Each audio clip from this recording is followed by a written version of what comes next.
Hello student, हम पढ़ रहे थे मुग़ल एम्परर्स के बारे में, किस तरह वो भारत में आए, भारत को कनकर किया, भिन्न भिन्न जो यहाँ के किंग्स थे उनको हराया युद्धों में, और उसके बाद वो यहाँ के शासक बने।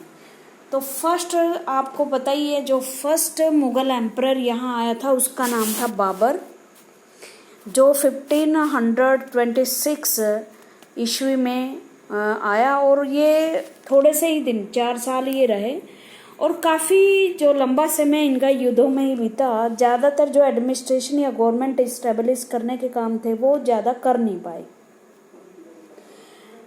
1526 में इन्होंने क्या किया, इब्राहिम लोदी को हराया। आपको पता है इब्राहिम लोदी उस टाइम दिल्ली के शासक थे, और and his Afghan supporter at Panipat, और पानीपत की लड़ाई में जो इब्राहिम लोदी के साथ अफगानी ने मिलकर बाबर का सामना किया था, उनको उन्होंने 1526 में, पानीपत की पहली लड़ाई थी भाई ये, 1526 में इसने हराया। उसके बाद 1527 में जो महान शासक थे राणा सांगा, मेवाड़ के थे ये, और ये महाराणा प्रताप के ही पूर्वज थे, उनको उन्होंने हराया था। और राणा सांगा अपनी बहादुरी के लिए बहुत प्रसिद्ध थे। कहते हैं कि उनके शरीर पे 84 घाव थे, एक आंख कटी हुई थी, और इस तरह से मतलब सारे राजस्थान की शान थे, और बहुत सारे जो राजा थे उनके नेतृत्व में लड़े थे। उस टाइम भी राजस्थान में राजपूताना में राजपूत शासक थे, और जो राजपूत रूलर्स और उनके सहयोगी थे, उनके एलीज थे। ये राणा सांगा जो है राजपूत जाति के थे, और इन्होंने एक जगह थी खानवा का युद्ध बोलते हैं इसको, ये ऐसे लिखते हैं खानवा का युद्ध, उसमें इसको हराया था। बाद में राणा सांगा उसमें थोड़े से पागल हो गए थे वो, और उनकी डेथ हो गई थी। तो कभी राणा सांगा के बारे में पढ़ना, बड़ी अच्छी स्टोरी है, बड़ी वीरता से वो लड़े थे। ऐसी बात नहीं थी कि मुगल जब आए तो भारत के एक भी शासक उनके सामने चुनौती बनकर नहीं खड़े हुए। मुगलों को चुनौतियों का सामना तो करना पड़ा, लेकिन जो उनकी आधुनिक मिलिट्री थी, उनकी हमारे जो पुरानी लड़ने का जो स्टाइल था वो पुराना ढंग का था। अभी तक हम उस संसार में गए नहीं थे जहाँ आधुनिक हथियारों से लड़ाई लड़ी जाती थी, लेकिन ये बात नहीं थी कि उसका सामना नहीं हुआ। और 1526 में उन्होंने राजपूत एट चंदेरी में राजपूतों को हराया था, इस्टेब्लिश, और दिल्ली और आगरा का जितना भी एक क्षेत्र था उस पर उन्होंने कब्जा कर लिया था बाबर ने, और उसकी डेथ हो गई उसके बाद, मतलब थोड़े समय के बाद उनकी डेथ हो गई। उसकी एक कमान उसके बेटे हुमायूं ने संभाली। हुमायूं 1530 से लेकर 1540, और बीच में ये थोड़ा सा जो काल था 15 साल का, ये शेर शाह सूरी, और उसके बाद 1555 से लेकर 56 तक उसने शासन किया भारत में। इसे गिरता पड़ता शासक कहा जाता है, मतलब इसकी ज़िंदगी में कभी चैन नहीं रहा, भागता रहा ये। इसके खुद के भाई ही इसके थोड़े से दुश्मन बने हुए थे। हुमायूं डिवाइड हिज, जो बाबर ये चाहता था कि हुमायूं सारी जो साम्राज्य है वो अपने भाइयों में बांट दे, तो उन्होंने अपनी इनहेरिटेंस जो भी साम्राज्य था according to will of his father, Babur की इच्छा के अनुसार अपने भाइयों में बांट दिया। और his brother were each given A province, और उनको एक एक प्रांत दे दिया। उनके ब्रदर, जैसे इनके एक भाई थे, the ambition of his brother Mirza Kamran, एक इनके भाई थे मिर्जा कामरान, वीकेंड हुमायूं काज अगेंस्ट अफगान कंपिटिटर, और वो अफगानों से मिलकर उसे कमज़ोर करना चाहते थे। अफगानों से मिलकर हुमायूं से लड़ना चाहते थे, और अफगान शासक थे उस टाइम शेर शाह सूरी। शेर शाह सूरी ने हुमायूं को चौसा के मैदान में, ये सारी चीज़ें आपने याद रखना, चौसा का युद्ध हुआ था 1539 में, और उसके बाद कन्नौज का युद्ध हुआ। कन्नौज आपको पता उत्तर प्रदेश में है, 1540 में, forcing him to flee to Iran. और चौसा के मैदान में शेर शाह सूरी ने और कन्नौज में इसको भागने पर मजबूर कर दिया, और वो भागकर ईरान चले गए। In Iran Humayun received help from the Safavid Khan और सफाविद शाह। हुमायूं ईरान चले गए और ईरान के जो शासक थे सफाविद शाह, उन्होंने उसकी मदद की। He recapture Delhi in 1555 but died the next year after an accident of in his building. 1555 में वो आए, कुछ समय शासन किया, 1 साल भी नहीं हुआ था। 1556 में इनकी डेथ हो गई। लाइब्रेरी की सीढ़ियों से ये गिरकर इनकी डेथ हो गई थी दिल्ली में। और दिल्ली में ही हुमायूं का मकबरा है। अगर आप पुरानी दिल्ली के स्टेशन में पे जाओगे तो सामने से आपको हुमायूं का मकबरा दिखाई देगा। In Iran Humayun received help from the, ये हम पढ़ चुके हैं। उसके बाद तीसरा जो शासक था वो थे अकबर। सबसे लंबे समय तक इन तीनों में शासन किया था अकबर ने। 13 साल की उम्र में ही हुमायूं की डेथ हो गई थी। और ये कहते हैं कि आमेर के किले में पले बड़े थे और 5 साल की उम्र में इन्होंने अपने पिता को देखा था। राजपूतों के यहाँ रहे थे। जब जो हुमायूं है शेरशाह सूरी और अन्य शासकों से लड़ रहे थे, उस टाइम प्रोटेक्शन दिया था राजपूतों ने इसकी माँ को। Akbar was 13 year old when he became emperor. 13 साल की उम्र में अकबर सम्राट बने।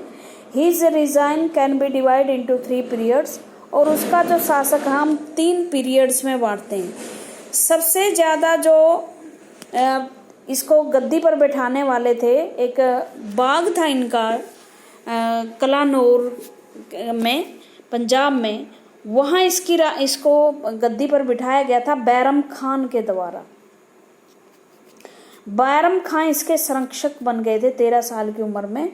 और ज़्यादातर युद्ध जो है बैरम खान के ही नेतृत्व में इन्होंने जीते थे। बट धीरे धीरे बैरम खान की जो डोमिनेंस थी इसको खलने लगी थी और इसको बैरम खान को ही इन्होंने मेन उस चीज़ से हटा दिया था। बाद में बैरम खान की को हज पे भेज दिया था इन्होंने और वहाँ उसकी हत्या कर दी थी किसी ने। शासन में ये सब कुछ होता है। मतलब एक व्यक्ति जो आपकी हेल्प करता है एक न एक दिन आपके लिए अनइम्पोर्टेंट हो जाता है।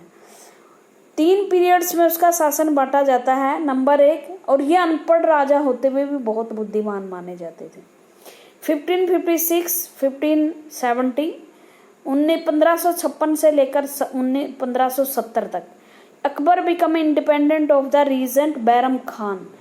1956 से लेकर 70 तक ये अकबर खान के नियंत्रण में रहे, लेकिन उसके बाद ये बैरम खान की जो इच्छा थी उससे इंडिपेंडेंट हो गए। उन्होंने अपने आप फैसले लेने शुरू कर दिए। And other member of his domestic staff, और बहुत सारे और, जैसे इसकी एक माँ जैसे पालते हैं ना, एक बाई जैसे होती है वो महामंगा, उसके भी उसमें था ये। तो मतलब ऐसे बहुत सारे लोगों का इस पर प्रभाव था, लेकिन धीरे धीरे इन्होंने सबको डिसीजन अपने हाथ में ले लिया और सबको एक तरफ कर दिया। Military campaign were launched against the Suri's and Afghans. जो सूर थे और अफगान थे, अफगान आपको भारत में, ये भारत का इलाका था उस टाइम, पाकिस्तान भी भारत का हिस्सा था ये। इसके बाद ये अफगान शुरू होता है। अफगानिस्तान के विरुद्ध इन्होंने युद्ध छेड़ा against the neighbouring kingdom of Malwa and Gondwana. Malwa और गोंडवाना का जो इलाका है ये इलाका कहलाता है, ठीक है। And to suppress the revolt of his half brother Mirza Hakim. Half brother का मतलब होता है जैसे ये जिसने पाला था ना उसका बेटा, जो एक आया की धाये माँ होती है ना जो पालती है, उसके बेटा होता है हाफ ब्रदर, वो होता है मिर्जा हाकिम का। इसने रिवोल्ट जो है वो खत्म कर दिया। इसके साथ साथ भारत में उज़्बेकों का भी आक्रमण रहा। ये भारत है और अगर इसके ऊपर आप जाओगे, ये यहाँ उज़्बेकिस्तान तजाकिस्तान ये देश हैं, तो यहाँ से उज़्बेकों के भी हमले हो रहे थे, तो इन्होंने इनको भी डिफीट किया, हराया। उसके साथ साथ इन 1568 और इसने ज़्यादातर अपना ध्यान है ना गुजरात और उत्तर प्रदेश और राजस्थान को जीतने में लगाया। उस टाइम राजस्थान के जो राजपूत राजा थे वो किसी भी हालत में अकबर की अधीनता स्वीकार करने में विश्वास नहीं रखते थे, वो अधीनता स्वीकार नहीं करने थे, क्योंकि राजपूत अपनी आन बान शान के लिए लड़ना पसंद करते हैं, मरना पसंद करते हैं। इस जाति को जीतना अकबर के लिए एक बड़ा डिफिकल्ट काम था। और जैसे राणा प्रताप के बारे में पढ़ा, उसने इतने कष्ट सहे फिर भी अकबर की अधीनता स्वीकार नहीं की। इवन एक दो युद्ध में तो अकबर को डिफीट होना पड़ा था, हार माननी पड़ी थी, लेकिन राणा प्रताप ने कभी भी अकबर के सामने घुटने नहीं टेके। उसके बाद है इन 1568 सिसोदिया कैपिटल ऑफ चित्तौड़ की जो सिसोदिया, महाराणा प्रताप सिसोदिया वंश के थे भाई, चित्तौड़ के राजा थे। वाज साइज्ड इन 1959 रणथंबोर। देखो आप ये कहोगे कि डिफीट तो हुए नहीं, कैसे? चित्तौड़ जो थी वो में किला था रणथंबोर का किला राणा प्रताप हार चुके थे। बाद में उन्होंने अपनी नई राजधानी बिल्कुल जंगलों के बीच में गांव में चावंड में बनाई थी। यहीं पर इनका एक नदी है, उसके किनारे चावंड में ही राणा प्रताप की समाधि है। और मतलब अंतिम समय में वो चावंड में ही रहे, वहीं अपनी राजधानी बसाई। लेकिन रणथंबोर का किला वो हार गए थे, अकबर ने उस पर अधिकार कर लिया था, लेकिन बचा कोई नहीं था वहाँ। सारे जैसे अल्लाह उदल दो सेना नायक थे राणा प्रताप के, वो इस युद्ध में शहीद हो गए थे। और अकबर ने उनकी वीरता को देखते हुए आगरा के किले में उन दोनों के पुतले भी बनवाए थे, मतलब वो वीरों का सम्मान करते थे। उसके बाद इन्होंने 1570 से लेकर 1885 मिलिट्री कैंपेन इन गुजरात में मिलिट्री कैंपेन चलाया। Followed by campaign in east in Bihar, उसके साथ बिहार, बंगाल और उड़ीसा में भी। इसका मतलब जहां दिल्ली सम्राटों का जो शासन था वो सिर्फ दिल्ली और उस आगरा के आसपास था, अब ये कहाँ तक फैल गया, यहाँ गुजरात, राजस्थान और इधर बिहार, बंगाल, उड़ीसा तक शासक इनका फैल गया। किसका? अकबर का। ओके, तो मध्य भारत तक वो जा चुके थे, पूर्वी भारत में भी, बंगाल में ये अपना मिलिट्री कैंपेन चलाए हुए थे। उसके बाद इन्होंने इसके साथ साथ ही these campaign were complicated by the 1580 revolt in support of Mirza हाकिम। इसके साथ साथ ही जहाँ ये दूसरे राजाओं से लड़ने जाते, कोई और मिर्जा हाकिम जैसे इसी के कोई रिश्तेदार थे, उन्होंने इसके विरुद्ध रिवोल्ट कर दिया था, बल्कि ये रिश्तेदार क्या, हाफ ब्रदर थे इसके। उसके बाद दूसरा जो शासन, तीसरा जो इसका दौर रहा वो है 1585 से 1605 तक। Expansion of Akbar empire, Akbar का एम्पायर और फैल गया। Campaign were launched in north west इलाका आपको राजस्थान वाला है। और इसने Kandahar was ceded from the Safavid Kashmir annexed. जो कंधार का इलाका था, कंधार आपको पता है ना, अब तो इसकी राजधानी अफगानिस्तान की, काबुल, कंधार ये अफगानिस्तान के हैं शहर, वहाँ पर भी उन्होंने, देखो कहाँ तक इसका मिलिट्री शासन था। आज का देखो भारत से बहुत ज़्यादा भारत का विस्तार था उस टाइम। काबुल को भी जीता था इन्होंने, फिर कश्मीर को भी इसने एनेक्स किया था। एनेक्स का मतलब होता है अधिग्रहण कर लेना। मिर्जा हाकिम जो बार बार इसके विरुद्ध विद्रोह कर रहा था, विद्रोह मैंने होता है कि मैं तो आपकी सत्ता स्वीकार नहीं करता, ठीक है, अपना खुद का शासन स्थापित कर लेना। फिर इन्होंने डेक्कन प्लेट्यू में, डेक्कन जैसे ये जो पार्ट आ जाता भारत का, ये डेक्कन में आ जाता, और यहाँ बेरार है, बेरार को इसने जीता, खानदेश को, और पार्ट ऑफ अहमदनगर तो बिल्कुल कर्नाटक और तेलंगाना इनके पास आ जाता है। अहमदनगर को एनेक्स किया। In the last year of the regime, Akbar was distracted by the rebellion of Prince Salim. जो लास्ट ईयर थे उसके शासन के या उसके जीवन के, उसमें इसी के बेटे सलीम ने इसके ही विरुद्ध विद्रोह का झंडा खड़ा कर दिया था। सलीम आपको पता है ना, जहांगीर जो बाद में इसके अकबर के उत्तराधिकारी बनते हैं, और फ्यूचर में इसका नाम जहांगीर था, और जहांगीर ने ही इसके विरुद्ध विद्रोह कर दिया था। देखो विद्रोह के क्या कारण होते हैं, जो मुस्लिम लोग जो राजा थे वो कई कई शादियां करते थे। वैसे हिंदुओं में भी उस टाइम थी, कहते राणा प्रताप के यहाँ 13 रानियां थी, क्योंकि उस टाइम लड़कों की ज़रूरत होती थी मिलिट्री कैंपेन के लिए। तो इस तरह से बहुत सारे बच्चे हो जाते। हिंदू जो सक्सेशन होता है उसमें तो पता होता है कि ज्येष्ठ लड़का ही बाप का उत्तराधिकारी बनता है, बट मुस्लिम में ऐसा नहीं होता। तो इस वजह से जब राजा मर जाता या बूढ़ा हो जाता तो छीना झपटी शुरू हो जाती थी राजकाज के लिए। उसके बाद जो अगला शासक था वो था जहांगीर। जहांगीर को चित्रकारी के लिए याद किया जाता है। देखो पेंटिंग्स वगैरह के लिए ये कहता है कि ये इतना पेंटिंग में माहिर था कि किसी भी चित्र को देखकर ये बता देता था कि ये किसका चित्र है। दूसरी बात ये इसलिए प्रसिद्ध है, जो एक सोने की चैन लटकती रहती थी हमेशा, जो भी कोई उसको खींचता तो राजा के पास न्याय के लिए वो सीधा पहुंच जाता था। ये न्याय के लिए बहुत प्रसिद्ध थे।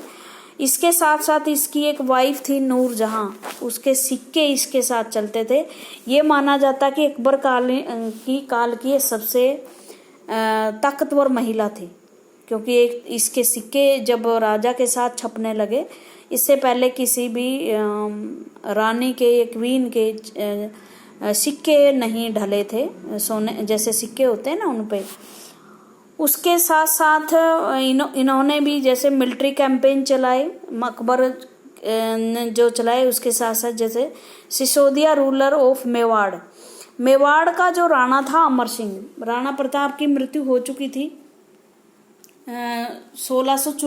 1594 के आसपास राणा प्रताप की मृत्यु हो गई, और अकबर की मृत्यु हुई थी 1505 में। जो राणा का बेटा था अमर सिंह, कहते हैं कि राणा के पास कुछ नहीं बचा था, विधवाएं और बच्चे थे, और अब राणा अमर सिंह को लगा था कि हम किसी भी तरीके से अकबर या जो मुगल प्रशासन था, मुगल शासक था, उसका हमले हम झेल नहीं पाएंगे।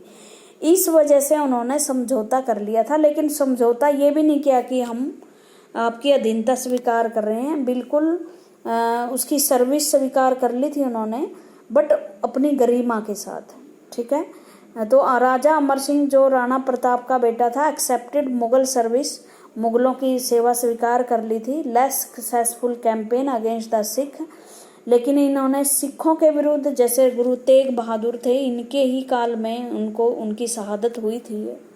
औरंगजेब के काल, जहांगीर के काल में ही सिखों के प्रति अहोम और अहमदनगर जो है ये इनको जीतने की कोशिश करते, लेकिन सफल ज़्यादा हुए नहीं। फिर इनके साथ भी यही हुआ। इनका जो बेटा था खुर्रम, बाद में जिसको शाहजहां बोला गया, और जिसको ये कहा गया कि जितने भी भवन निर्माण के कार्य हैं दिल्ली में वो करवाए गए, इन्होंने भी इसके विरुद्ध विद्रोह कर दिया था। मतलब शासन के लिए वही छीना झपटी हो चुकी थी, क्योंकि नूरजहां, मैंने बताया नूरजहां का इंटरफेयर बढ़ चुका था, और नूरजहां का बेटा ये नहीं था, इसकी स्टेप मदर थी वो। तो इस वजह से जो शाहजहां था वो इसके विरुद्ध था। बाद में इनकी डेथ के बाद शाहजहां जो है वो शासक बना, और इनका शासनकाल, जहांगीर का शासनकाल था 1605 से 1625 तक। शाहजहां जो शासक था वो 1627 से लेकर 1658 तक शासक रहा, और जितने भी आप ताजमहल, लाल किला, पुरानी दिल्ली में भवन देखते हो, जहाँ इसको पुरानी दिल्ली को शाहजहानाबाद बोलते हैं भाई, शाहजहानाबाद, और शाहजहानाबाद को शाहजहां ने ही बसाया था। बिल्कुल वहाँ आर्किटेक्चर बोला जाता है इसको। Mughal campaign continue in Deccan का जो पार्ट है ये है भारत का, इसमें इसके कैंपेन चलते रहे। कैंपेन मतलब लड़ाई अभियान चलते रहे। द अफगान नोबल खान जहान Lodhi rebelled and was defeat. जो अफगान रूलर थे अभी भी विद्रोह कर रहे थे, और उसमें खान जहान लोधी थे, उनका रिबेल हुआ, विद्रोह हुआ। बट उसको हराया गया। Campaign were launched against Ahmednagar, Ahmednagar के किलों को भी जीतने की कोशिश की। द बुंदेलाज, बुंदेला आपको पता ना, बुंदेले कहाँ थे? महाराष्ट्र, सॉरी मध्य प्रदेश। आपने सुना होगा, बुंदेले हर बोलों के मुंह से सुनी कहानी थी, खूब लड़ी मर्दानी वो तो झांसी वाली रानी थी। तो ये बुंदेले थे मध्य प्रदेश में, were defeated and Orchha, Orchha भी मध्य प्रदेश महाराष्ट्र का इलाका आता है, in north west. The campaign to seize Balkh from the Uzbek, आपको पता है उज्बेक कहाँ है? भारत के बिल्कुल सिर के ऊपर एक देश है उज्बेकिस्तान, वहां से उज्बेक आते थे। और उसके बाद unsuccessful and Kandahar was lost to Safavid Khan, Safavid Khan के साथ इसके रिलेशन खराब हो गए थे, कंधार को इन्होंने जीत लिया था। इन 1632 अहमदनगर वाज फाइनली अनेक्स्ड, और अहमदनगर की तो एक चांद बीबी नाम की एक औरत थी जो बहुत फेमस थी, और अकबर के साथ उसकी खूब लड़ाई हुई थी और उसने हार नहीं मानी थी।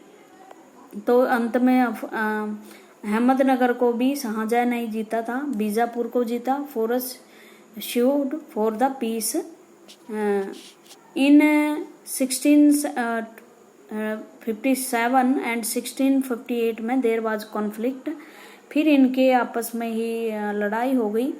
और जो औरंगजेब आ गया, ठीक है, और जो शाहजहां था उसको कैद कर लिया गया औरंगजेब ने। औरंगजेब आपको पता है ये इसका बेटा था, 4 बेटे थे। औरंगजेब ने सभी भाइयों को कत्ल करवा दिया, अंधा करवा दिया किसी को, और अपने बाप को इन्होंने जेल में डाल दिया, जेल में डालकर खुद शासक बन गया।